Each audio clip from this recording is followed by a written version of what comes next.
In the golden heart of Zuri kingdom, where the sun rose proudly over its high palace walls, there lived a princess who had no intention of living life the way it had been planned for her. Princess Mary, 17 and the only child of King Taj, was born into the kind of luxury most people could only dream of: silk sheets, gold jewelry, and the careful choreography of royalty. Her life was already mapped out. She would marry a prince, wear a crown, and rule beside a king. She would be every bit the dutiful daughter, and her future would be paved with alliances made through marriage, not battle. But Mary's soul was wild. Her heart beat like war drums. Every time she saw the kingdom's warriors train in the courtyards, her fingers itched to hold a sword, not a fan. Every time her father spoke of duty and alliance, her chest tightened. She didn't want a throne handed to her. She wanted to earn her place in history, not through marriage, but through battle. King Taj, however, was a man of tradition. To him, Mary's dreams were childish rebellion. He had long since planned her future. A union with Prince Sami, the son of his old friend and the heir of the neighboring Miran kingdom. Sami was kind, charming, and had no idea Mary had no interest in becoming his wife. She tolerated him with a polite smile, all the while praying he would disappear from the palace. Each year, Zuri kingdom held a grand festival where warriors of all classes came to compete. The festival wasn't just a celebration, it was glory. It was the only time when women could fight alongside men, blade to blade, no matter their background. That year, 2 young girls made it to the final round of the female tournament. Zina, a farmer's daughter trained by her warrior father, and Rachel, a merchant's child with speed and wit. As the kingdom prepared for the final battle, Mary saw an opportunity. She went to her parents' chamber and begged her father to let the winner of the female tournament become her maid. At first, King Taj refused. He saw no reason for his daughter to involve herself with warriors. But after much pleading, and perhaps sensing no real harm in the request, he relented. But Mary's reason wasn't what she told them. She didn't want a maid. She wanted a teacher. When Zina won the tournament after a fierce and dazzling display of skill, she was stunned to be summoned to the palace. She had grown up in the outskirts of the kingdom, surrounded by dirt paths, goats, and the clan of iron against wood as her father trained her in the open fields. Moving into the royal palace felt like a dream laced with danger. Before she left, her mother warned her, "Be humble, respect the royals, and never forget your place." She stepped into the palace like a stranger in another world of marble floors, golden candle holders, and meals with more spices than she'd ever tasted in her life. And yet, in Princess Mary's smile, she found something familiar. A girl her age. A girl who saw her not as a servant, but as a sister. That very night, Mary confessed everything. She wanted to learn to fight. She wanted Zina to teach her, in secret. Zina hesitated. She knew what disobedience meant in a kingdom like Zuri.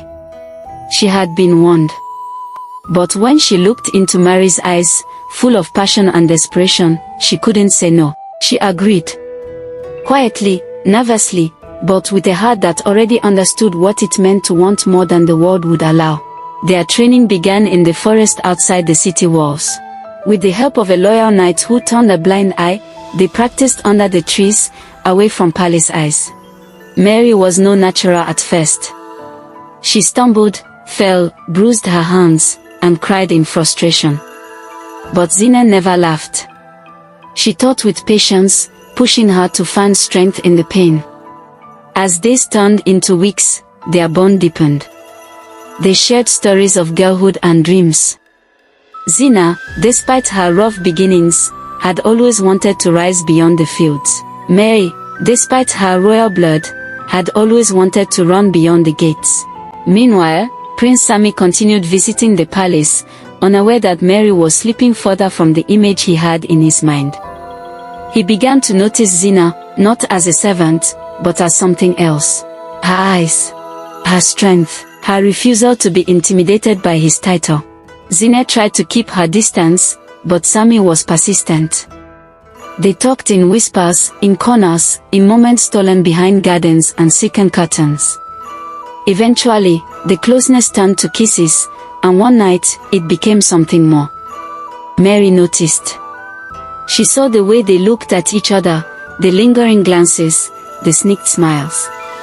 One day, hidden behind a tree during training, she saw them kiss. She felt something sharp inside her, not jealousy for love, but for being the one who always had to sacrifice. But she said nothing. She smiled, and told them she supported them. She reminded herself that love was never her goal. All she wanted was the strength to be free. However, Queen Tosh was watching. Suspicious of her daughter's strange behavior, she ordered one of the royal knights to follow her. What he uncovered was more than she had imagined. He reported everything to the queen. The secret training in the forest, the forbidden romance between a palace maid and Prince Sami. The queen told the king. And King Tosh, who was proud, furious, and betrayed, reacted swiftly and without mercy.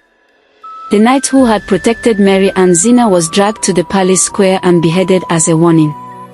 The message was clear that betrayal in any form would be punished. Zina panicked. Her heart was already heavy with guilt, and now fear twisted inside her. Her secret with Sami was dangerous, but it wasn't the only one. She had more to lose, and in a moment of desperation, she made a choice that would change everything. She told the king. She told him that Mary had been planning to run away from the kingdom. That she had been sneaking out at night to train not only herself, but common girls, teaching them how to hold a sword, how to fight and how to resist. It wasn't just rebellion. It was treason. The royal court fell into silence. Mary, brought before her father. She stood tall, but her heart shattered when she realized Zina had been the one to expose her. King Tosh did not scream. He simply looked at his daughter with deep, unspoken disappointment, and then passed his judgment. Mary would be sent away, not as a prisoner, but as an embarrassment. Her departure would be disguised as a royal mission abroad, some diplomatic excuse to hide the truth. But she knew what it was. She was being exiled. No one hugged her goodbye. No one watched her leave. Zina, standing with her head bowed, didn't speak as Mary was escorted out of the palace gates. The friendship they built, the dreams, the late-night talks, the sweat and blood under the forest trees were gone in a single breath. Zina was not spared either. Her affair with Prince Sami was unforgivable. Her family, who had done no wrong but bore her name, was also banished from the kingdom. They packed the little they had and left at dawn, escorted by guards who offered no comfort. Her mother wept and scolded Zina in harsh whispers the entire journey. You had one job. To be respectful, to be silent. You ruined it. Zina didn't respond. She felt the weight of her actions.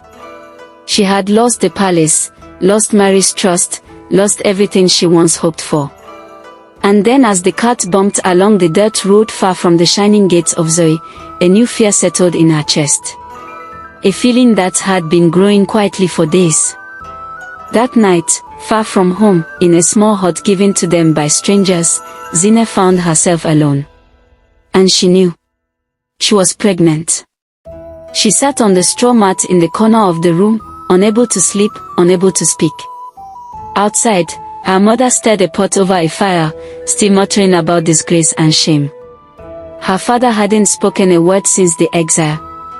Tears burned in Zina's eyes and she wept quietly and bitterly.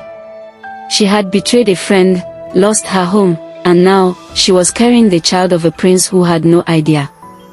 Should she tell her parents? What would they say? Would her mother scream louder than before? Would her father finally break his silence only to cast her out completely? And what of Prince Sami? Would he even be allowed to care? And then came the thought that frightened her the most. Should she risk returning to Zuri Kingdom to face the wrath of King Tosh?